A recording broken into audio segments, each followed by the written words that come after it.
నమస్కారం, welcome to రుచులు.com. కాకరకాయ పచ్చడికి కావాల్సిన పదార్థాలు: ఉడకబెట్టిన కాకరకాయ, ఎల్లిపాయలు, జీలకర్ర, ధనియాలు, పచ్చిమిర్చి, ఉప్పు, పసుపు, ఎండుమిర్చి, ఆవాలు, మినప్పప్పు, నూనె. సో చూసారు కదండి ఏమేమి ఇంగ్రీడియంట్స్ కావాలో కాకరకాయ పచ్చడికి. ఈజీగా ఉంటుంది పెద్దవాళ్ళకి, డయాబెటిక్స్తో సఫర్ అయ్యే వాళ్ళకి తినేయడానికి. అండ్ ఇబ్బంది పెట్టకుండా ఇలా పచ్చడి పొడి చేసేస్తే లైఫ్ని కూడా వాళ్ళు ఎంజాయ్ చేస్తారు.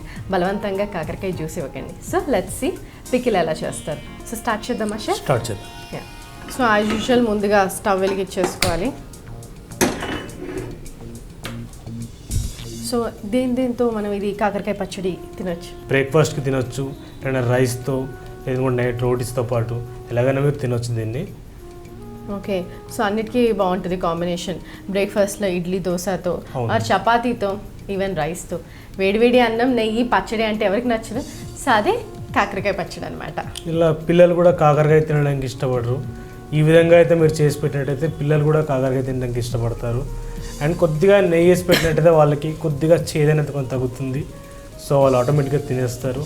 అండ్ వాళ్ళకు కూడా ఇమ్యూనిటీ పవర్ పెరుగుతుంది. కాకరకాయ రెసిస్టెన్స్ని పెంచుతుంది, అంటే రోగనిరోధక శక్తి కూడా పెంచుతుంది. సో పిల్లలు కూడా హెల్తీగా ఉంటారు. సో బెనిఫిట్స్ అందరికీ తెలుసు కానీ తినడానికి వెనకబడుతుంటారు. కానీ ఈ విధంగానైతే మీరు హ్యాపీగా తినొచ్చు. ఇది అప్రాక్సిమేట్గా షెఫ్ అంటే మనం చెప్పాలి ఎంత టైంలో చేసుకోవచ్చు అనమాట? అప్రాక్సిమేట్లీ ఇది మనకి కాకరకాయని ముందు బాయిల్ చేసి పెట్టుకున్నాము. బాయిల్ చేయడానికి ఒక 5 to 10 minutes సరిపోతుంది. తర్వాత మనకి చట్నీ ప్రిపేర్ చేసుకోవడానికి ఒక 10 minutes, కంప్లీట్గా ఒక 15 to 20 minutesలో మనకి చట్నీ అనేది కంప్లీట్ అయిపోతుంది. సో ఇది నిల్వ ఉంటుందా? ఇది ఒక 1 week నిల్వ ఉంటుంది మనం ఫ్రిడ్జ్లో పెట్టుకున్నట్టయితే. ఓకే, చూస్తున్నారు కదా కాకరకాయ పొట్టు తీయకుండానే దీన్ని ఒక 5 నుంచి 10 నిమిషాల వరకు పసుపు ఉప్పు వేసి బాయిల్ చేసేసి ఇక్కడ రెడీగా ఉంది. సో 10-15 నిమిషాల్లో చట్నీ చేసుకోవచ్చు. లైఫ్ ఈజీ అయిపోతుంది కదా, మార్నింగ్ టైంలో కూడా ఈజీగా చేసుకోవచ్చు. సో దీనికోసం మనం కొద్దిగా నూనె. ఓకే, మనం నూనె చాలా కొద్దిగా వాడుతున్నాం, ఎందుకంటే ఆల్రెడీ సుందరగా చెప్పేశారు డయాబెటిక్ పేషెంట్స్ కోసం అని చెప్పి. ఆయిల్ తినొచ్చు పర్వాలేదు అయినా, బట్ కొద్దిగా ఆయిల్ వేసుకుంటాం. ఎందుకంటే ఇక్కడ ఫ్రై అవ్వాల్సింది ఏం లేదు, కాకరకాయ ఆల్రెడీ బాయిల్ అయిపోయింది. సో కొద్దిగా ఆయిల్ వేసుకున్నా ప్రాబ్లం లేదు. సో ఎక్కువ ఆయిల్ కూడా పట్టదు, కొద్దిగా ఆయిల్తో పచ్చడి చేసుకోవచ్చు. అండ్ చాలా క్విక్గా అయిపోతుంది కాబట్టి మార్నింగ్ టైంలో మీకు ఈజీగా టైం ఉంటుంది కాబట్టి ఒకరోజు చేసేయండి. లేకపోతే ఆఫ్టర్నూన్ వర్కింగ్ ఉమెన్ అయితే ఆఫీస్ నుంచి వచ్చిన తర్వాత, హౌస్ వైఫ్స్ అయితే ఆఫ్టర్నూన్ చేసేసేయండి. 1 week నిల ఉంటుంది. పెద్దవాళ్ళకి పెట్టేసేయండి, సతాయించండి. సతాయించడం కాదు, they will enjoy the taste. So chef ఇది మనం గ్రైండ్ చేస్తామా ముక్కలుగా ఉంటుందా? ఇది మనకి గ్రైండ్ చేస్తాము, లేదు ఒకవేళ నూరుకునే ఓపిక ఉంటే నూరుకోండి, ఇంకా బాగుంటుంది.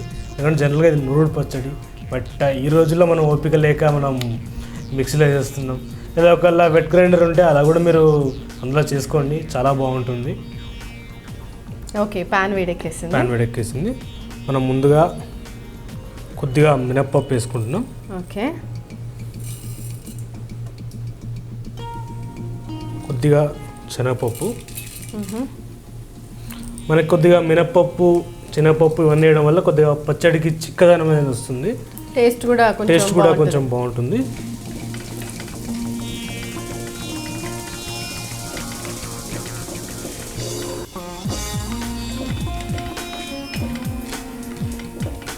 మనకు ఇది కొద్దిగా వేగి పచ్చివాసన పోయాక ఇందులో మనం మిగతా ఇంగ్రీడియంట్స్ వేసుకోవచ్చు.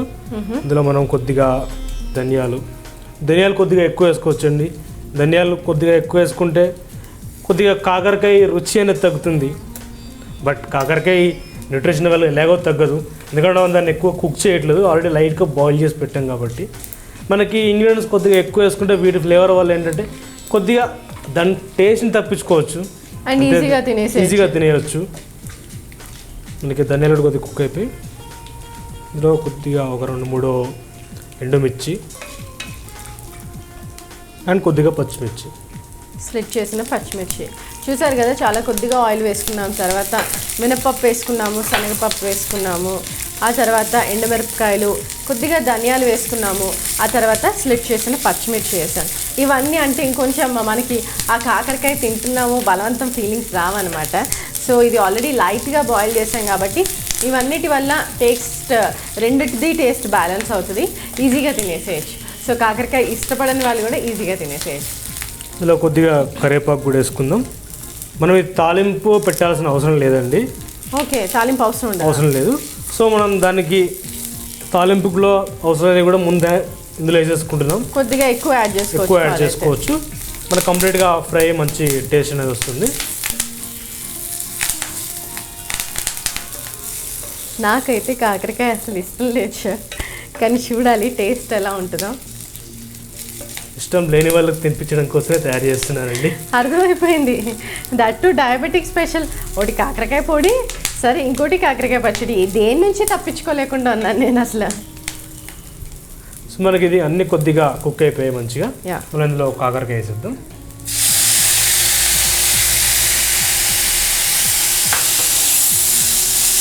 మన కాకరకాయ వేసిన వెంటనే కొద్దిగా పసుపు,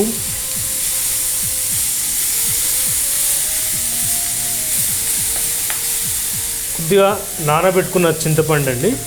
మామూలుగా వాటర్లో నానబెట్టేసుకొని కొద్దిగా వేసుకోండి. మీకు పులుపు కొంచెం పుల్లదనం కూడా బాగుంటుంది, టేస్ట్ బాగుంటుంది. డైరెక్ట్గా చింతపండు వేసేయచ్చు. అండ్ వెంటనే ఒక 4-5 వెల్లిపాయలు ఇందులో వేసేయండి. ఓకే, సో మనం వేసిన ఇంగ్రీడియంట్స్ అన్ని పప్పులు కొంచెం ఫ్రై అయిన తర్వాత కడి పత్తా వేశారు. ఆ తర్వాత కాకరకాయ వేసి వెంటనే కొద్దిగా పసుపు వేశారు. ఆ తర్వాత వెల్లుల్లి కూడా వేశారనమాట. అండ్ చింతపండు వేశారు. చింతపండు కొంచెం పుల్లుగా మీకు ఆ పులుపునెస్ వచ్చేసి కాకరకాయలు చేదు అనేది కొట్టదు. సో మనం కాకరకాయ వేసాక ఎక్కువసేపు ఫ్రై చేయొద్దండి. సో ఎందుకంటే చాలామంది న్యూట్రిషనల్ వాల్యూస్ గురించి చాలా ఆరాటపడుతూ ఉంటారు. సో ఆల్రెడీ కొద్దిగా మనం బాయిల్ చేసి పెట్టాము కాబట్టి ఒక 1 minute అలా లైట్గా షాలో ఫ్రై చేసి మనం స్టవ్ ఆఫ్ చేసుకుందాం.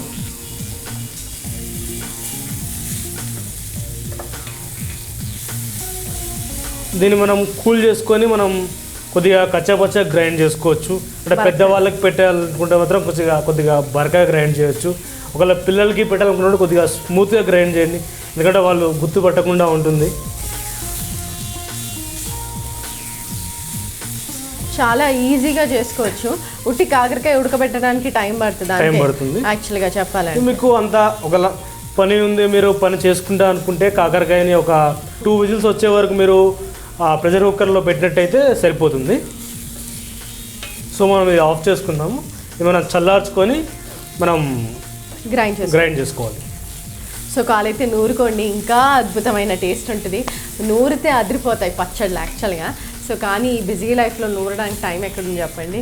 సో అందుకని యాజ్ యూజువల్ మేము కూడా గ్రైండ్ చేస్తున్నాం. కానీ ఒకరోజు విందు వినోదం స్పెషల్గా షెఫ్ శ్రీకాంత్ గారు మనం నూరాలి, దంచాలి, అన్నీ అలా చేసి చూపించాలి, స్ఫూర్తిని ఇవ్వాలి ఎలక్ట్రిక్ గ్యాజెట్స్ని కొంచెమన్నా తగ్గించడానికి. తప్పకుండా.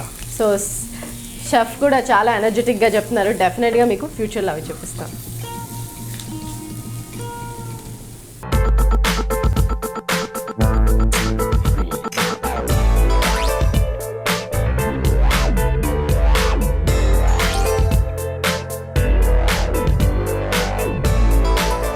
సో కాకరకాయ పచ్చడి గ్రైండ్ చేసుకున్నాం పల్స్లో కొంచెం బరకగా. చూడటానికైతే ఈజీగా ఫూల్ చేసి పెట్టేయచ్చు ఎవరికైనా. చూస్తున్నారు కదా, కష్టం కాదు. ఏమంటారు షా? అవునండి. ఇదండి తాలింపు కూడా అవసరం లేదంట. సో ఎక్స్ట్రా ఆయిల్ లేదు. అండ్ ఇంకా తాలింపు వేసి యాడ్ చేసి ఆయిల్ లావ్ చేయట్లేదు అనమాట. చాలా ఈజీగా క్విక్గా చేసేసాము. అండ్ బౌల్లోకి కూడా తీసేసుకుంటున్నారు. సో ఇంత ఈజీ రెసిపీ చూడండి ఈరోజు మేము మీకు పరిచయం చేశారు. అండ్ దట్ టు డయాబెటిక్ పేషెంట్స్కి ఎంత ఈజీగా ఉందో. ఫస్ట్ మనం స్టవ్ ఆన్ చేసుకున్నాం, తర్వాత ప్యాన్ పెట్టుకున్నాం, అందులో కొద్దిగా ఆయిల్, చాలా కొద్దిగానే వేశారు చెఫ్. తర్వాత మినప్పప్పు వేశారు కొద్దిగా, అండ్ శనగపప్పు. అవి కొంచెం ఫ్రై అయిన తర్వాత కొద్దిగా ధనియాలు వేశారు. ఆ తర్వాత కొద్దిగా ఎండుమిరపకాయలు అండ్ స్లిట్ చేసిన పచ్చిమిర్చి కూడా వేశారు. ఆ తర్వాత ఉడకబెట్టిన ఏదైతే కాకరకాయ ఉందో అది వేసుకున్నారు.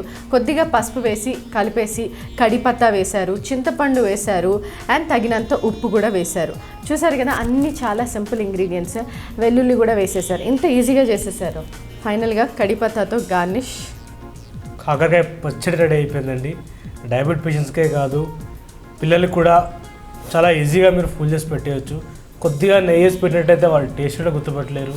సో వాళ్ళకి మీరు హ్యాపీగా పెట్టేయండి. అండ్ సంజన గారు ఇప్పుడు టేస్ట్ చేసి చెప్పండి మీరు ఎలా ఉంది.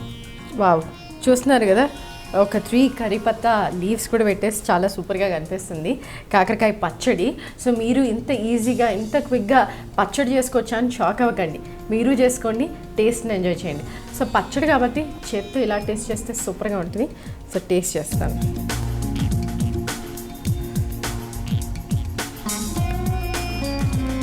స్పైసీగా ఉంది, పుల్లగా ఉంది, కొంచెం ఘాటుగా కూడా ఉంది. ఎండుమిరపకాయలు పచ్చిమిర్చి వేశారు, కారం వేయలేదు.